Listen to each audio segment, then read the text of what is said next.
Hi, my name is Ezra. I have two older brothers, or should I say, had two older brothers, since they are no longer living with us. I had no idea where they went, and my parents refused to give me a straight answer. When I ask, I always get, "They went to stay with your grandparents," or "It doesn't matter anymore, they're gone." I remember the last time I saw my oldest brother, Matthew. My father and him were having a big fight. The next day, my brother disappeared. His room was empty, and my parents acted like everything was normal. And when I asked about Matthew, they said he'll be back soon, but he never did. The same thing happened nearly 3 weeks later with my older brother Adam, except that there was no fight with him. He was just here one day and gone the next. I kept asking what had happened to them, but they just kept avoiding the entire conversation. I didn't understand why they wouldn't answer me. I just wanted to know. I missed my brothers, and while I was trapped in my own head wondering what could have happened to them, I started to notice something else. My parents were avoiding me, like I didn't even exist. I would walk into a room and they would stop talking, or abruptly start a new conversation, or even a few times they would simply stop what they were doing, get up, and walk out of the room. After my second brother disappeared, I decided that was it. I want to call the police, but when the police arrived at our home, my parents managed to convince them that they had no other children but me. They even showed them fake documents that stated that. And they also claimed that I was crazy. The police believed them and left. I thought that after the police left, my parents would tell me something, anything. Get mad for calling them or react, but again, they did nothing. So I went to my room. I felt so lonely without my brothers. I sprawled out on my bed and stared at the ceiling. I had to figure out what the hell was going on. I thought of a plan. The only way to figure out what was happening was to what my parents were saying while they were alone. So the plan was that I would sneak into their bedroom and hide underneath their bed before they went in there to go to sleep, and I would just sneak out after they fell asleep. Seems foolproof, right? Maybe this way I could get some answers about what was going on. Later that day, all three of us sat at the table and ate our dinner in silence, which is how every meal went for the last month or so. Nobody looked at anything other than our plates as we shoveled the mediocre meatloaf into our mouths. After I finished mine, I excused myself and went back to my room and waited. They always went to bed at the same time every day, so I knew it wouldn't be hard to get in there and into position under the bed before they came up to go to sleep. It was almost time for my parents to come up to bed. So I crept into their bedroom, being sure not to creak any boards that they might hear downstairs, and crawled underneath their bed. It was a tight fit. The air was thick with dust, and after the bedskirt was down and in place, the darkness was absolute. Now all there was left to do was wait. So I waited, and waited, and eventually I fell asleep. It was weird they didn't come to bed when they normally did, but when they did finally come to bed and my father climbed into bed, I woke up. I could hear them talking, but it was the end of the conversation. "That would definitely work," my mother said, sounding happy. "But I think we should try something a little less drastic." What in the hell were they talking about? "Yeah, you're right," my father replied. "We'll try to figure something else out." I heard the sound of a quick kiss. The bed creaked as my father got comfortable. And then there was nothing but breathing, and in between each breath, an echoing silence. After I knew that they were asleep, I quietly made my way out of the bedroom and back to my room. Lying in bed, I tried to figure out what they could have been talking about. The next day, I decided that I was going to hide underneath their bed again, and not fall asleep this time. When I got under there and they finally came to bed, they never mentioned anything out of the ordinary. I was going to figure this out and didn't care if I had to crawl under there every single night until I could find out what was going on. I just needed to know. This went on for close to a week before they mentioned anything relating to whatever was so drastic. "We could always just ship him off to a military school," my mother said as they walked into the bedroom. "That could work." "Wait, is this where my brothers went?" "Yeah, but the only problem with that is, when he gets done with school, they're just going to ship him back," my father answered. "I know, but we have to figure something out," my mother said. "And I know that you don't want to do anything as drastic as what happened before. I like him more than I like the others." I heard my father sigh deeply. "Yeah, but we can't keep doing this. It's draining us out." I felt my father shift his weight above me. Listen, get some sleep." I heard the kissing sound again. "Try not to think about it." After I got back to my bedroom, I tried to piece together what I had heard. My parents did something to my brothers. I don't know what it was, but I was starting to get the feeling that they weren't staying with my grandparents like they said. The next few nights were uneventful, and they didn't bring anything new up, but something weird started happening. My parents were being nice to me. I found both of them staring at me with a smile on their faces, and their eyes lost in a daydream. They would get up and leave the room, and I would be left with a creepy feeling. After nearly 2 weeks of hiding in their bedroom, I still had no answer. When I got home from school, I was surprised to see a birthday cake waiting for me. My parents then said, "Happy 18th birthday." I was confused. My birthday was in 8 months, and they knew it. I started asking questions, and they said that they forgot to tell me that I had always celebrated my birthday on the wrong date. I was beyond disturbed, and then I saw a military bus arriving. My parents handed me some bags and said that they had prepared this surprise for me, that I was going to join the military school. I said that I wasn't going. But then 2 huge men got out of the bus and they came to grab me inside. So I ran. I ran as fast as I could down the street, never looking back. I ran till I couldn't run anymore. I sat down on the curb and looked down the street in the direction I came. No one was following me. A car drove by me and pulled over next to me. It was a police officer. He asked what I was doing here. I could have told him that my parents were evil and they were planning to get rid of me like they did with my brothers, but I knew the police would believe my parents like they did last time. I don't know what's got me, but I decided to run from the police too. It just felt like the whole world was against me. But of course, the police caught me. I was taken into investigation. They said that I was acting suspiciously because I refused to cooperate. But then they wanted to call my parents to come pick me up. I started crying, begging them not to. That's when I started talking. I told them about everything that had happened with me, about my brothers who disappeared, and how my parents had all the fake documents needed to get away with it. That's when the police decided to open up a secret investigation to see what my parents were up to, and I had to cooperate with them. The police started looking into my parents' records, and to my shock, the records stated that they had adopted 3 boys 17 years ago. The boys' names were Jacob, Jasper, and Eddie. I was confused for a moment, but then it started to make sense. These boys were me and my 2 brothers, but these were not our names. The officer then said that the 3 brothers were born in the same month, which was super weird. I thought that my brothers and I were different ages. Why haven't they told us that we were adopted? And why they changed our names and birthdays? I was baffled. The police then asked me if I could help them discover more. That's when they offered that I go back to my parents' house and wear a wire under my clothes. I didn't hesitate, and I said yes.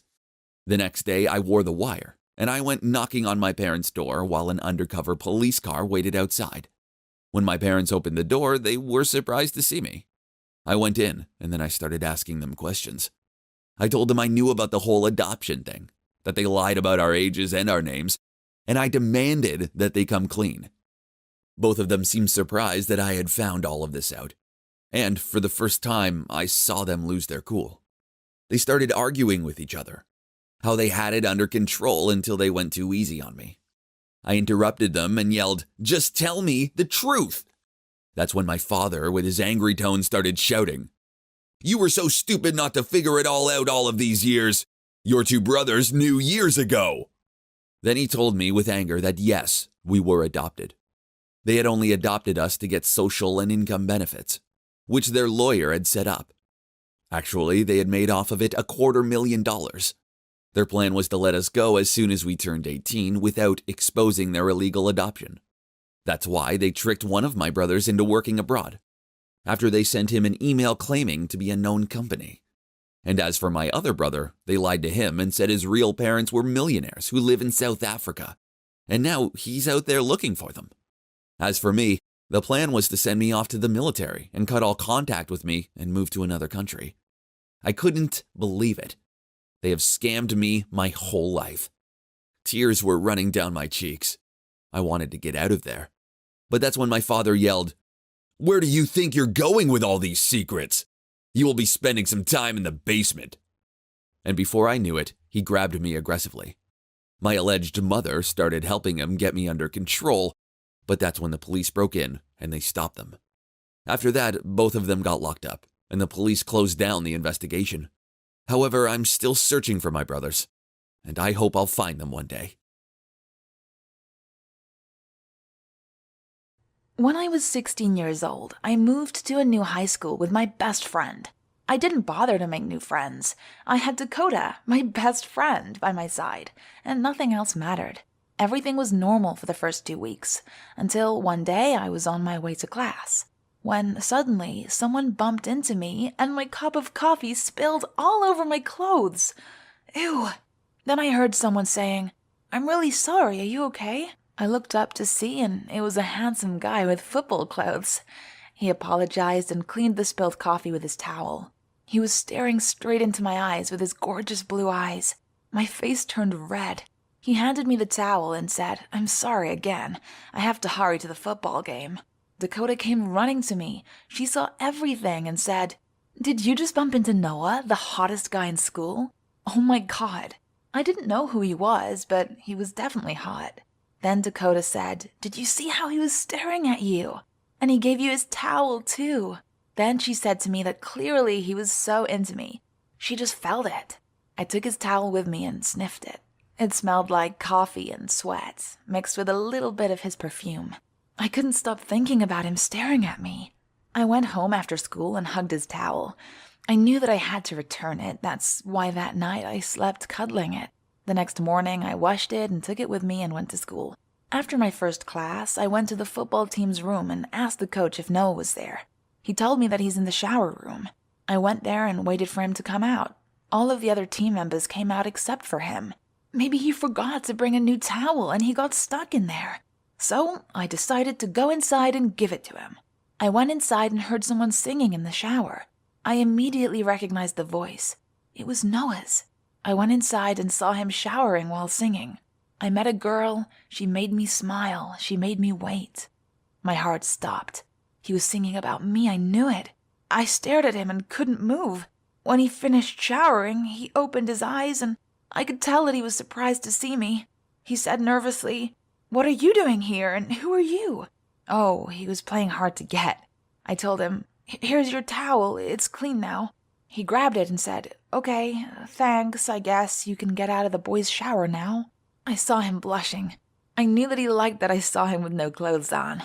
After that, whenever he saw me, he smiled and waved. I followed him on all his social media accounts. On his Instagram story, he kept posting romantic songs. I knew that it was his way of flirting with me.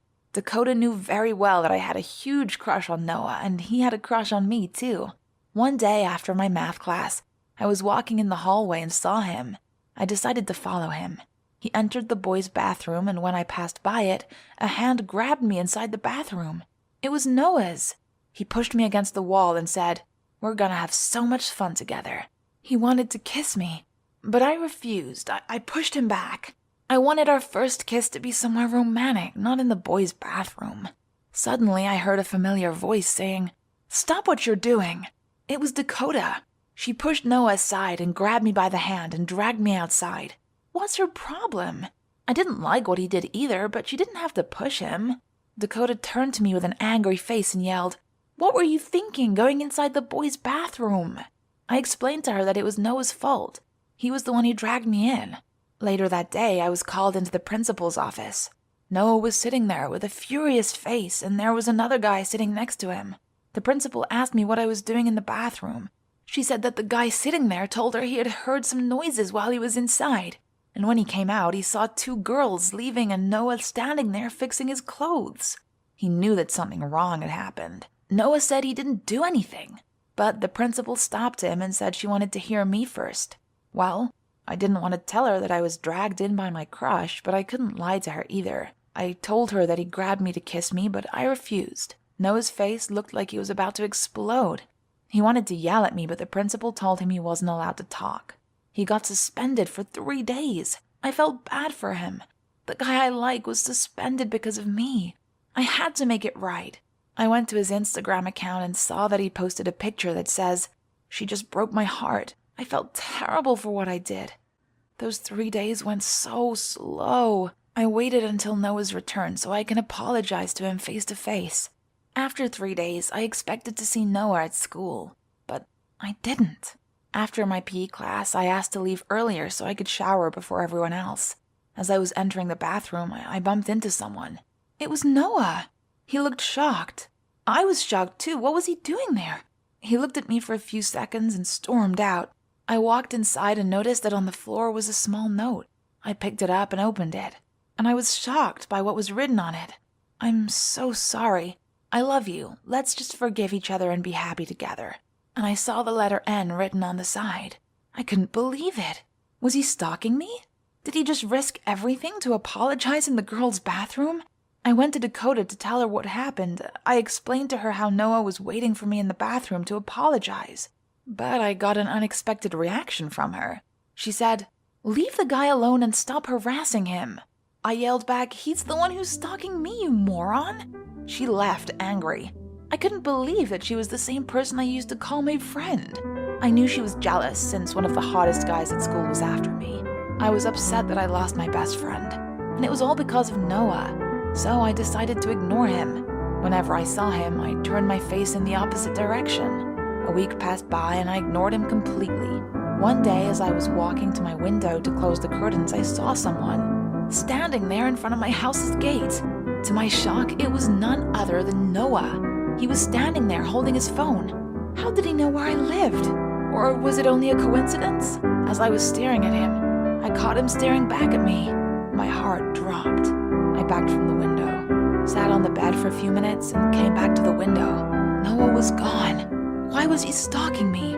Or did he know that I like him back, so he decided to stalk me? To my horror, the same thing happened for 2 days in a row. I decided to go to the police station and report him. I went there and explained everything. They told me that they can't do anything without evidence. So I decided to collect the needed evidence to prove it. I had to watch his every move and document it. So I started taking pictures of him at school and kept an eye on him. After 1 week of collecting evidence to prove Noah's guilt, the police came to my school. Finally, they came to get him. I admit I liked Noah, but I didn't like being stalked by anyone.